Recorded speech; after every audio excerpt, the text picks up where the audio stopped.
Hey everybody, it's Mike Toledo with the Toledo Group. I wanted to do a quick little video about a longer than quick process, which is escrow, right? You open escrow to purchase a property. In the state of California, as far as I know, everywhere else, there's pretty much always an escrow. Who is escrow?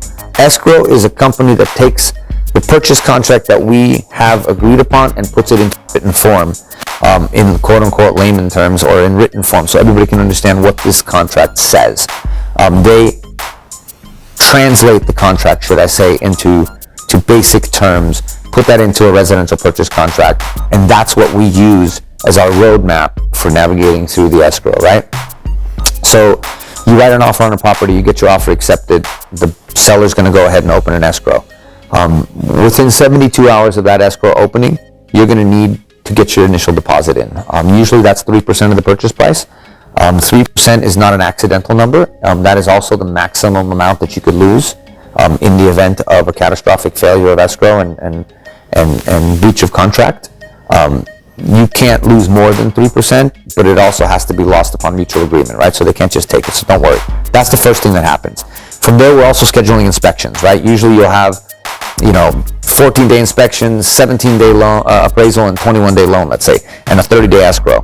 So as the time goes on, you're going to schedule your inspections. You're going to knock out your inspections and make sure that's basically what it is that you want to do.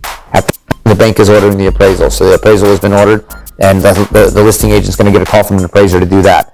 We will make sure the house is in order, ask for any subsequent repairs, fixes, or reductions in price, whatever works basically the best for that particular scenario, because every scenario is different, right? So there's no real one way to go about this. It just depends on the situation. You'll do your repair request. The sellers will either agree, disagree, respond, counter you back, and once we do agree on something, we will then formally remove the inspection contingency. The seller will have also given us his disclosures, right? And there's his or her disclosures.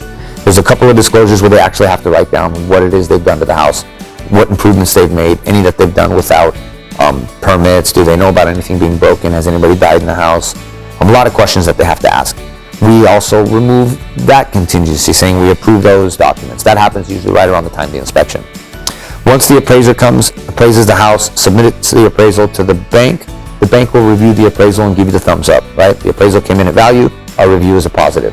At that point, we'll remove the appraisal contingency. That's, let's say, 17 days, 4 days prior to the loan contingency. In this process, you will have also received the escrow instructions.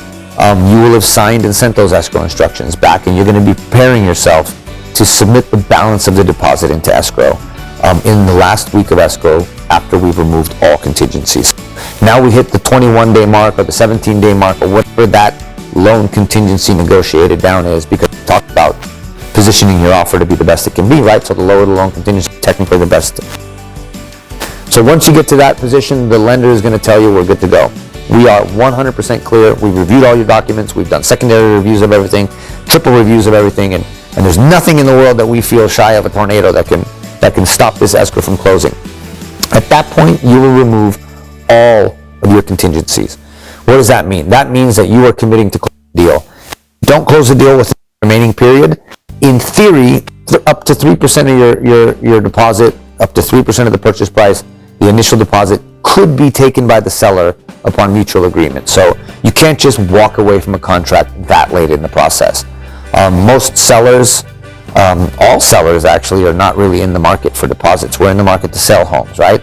Deposits happen as a result of loss incurred during the process of an inspection. If you get to the 29th day on a 30-day escrow, sellers pay for things. It's not reasonable that the seller might want a portion of the deposit. If it's really egregious, you might get the whole deposit, and there's really nothing you can do. You've already signed an arbitration and mediation clause in California, so once you've removed all those contingencies, it's a dash to the finish, basically. We'll make sure all the papers are done. The buyers will sign their loan documents within the last week prior to the close of escrow. The buyers will also have to wire in the remaining funds. So on a 20% down, 3% initial deposit, the remaining 17% plus your closing costs go 3 to 4 days before the close of escrow. 1 day prior to the close of escrow, they will fund what they call fund the loan. That means that all of the money is in. The title companies have received money and all the money is ready to be dispersed, and the following day we will record this loan with the County of Los Angeles, because that's where we are. and the house will be officially recorded in the name of the new buyer, and then we're clear to close. And that's how it goes. That's pretty much the process of an escrow. Throw in a couple of headaches and some bumps in the roads and a couple of panic attacks, and that's pretty much a standard escrow. And that's what you can expect. So give us a call if you want someone who can faithfully navigate you through all drama, because there's always drama. It's not a matter of what will happen. It's not a matter of when it will, if it will happen. It's a matter of what will happen, because something always does, right? So you need somebody who can not panic when something goes wrong, because it's not about what goes wrong. It's about how you respond and react to what goes wrong. Anything and everything can be technically fixed, and if it can't, it can't, and then there's really nothing to worry about, because if it can't be fixed, what's to fix? So give us a call if you guys would like some help navigating through these processes. We love helping people, whether it's buying or selling, and are available all the time.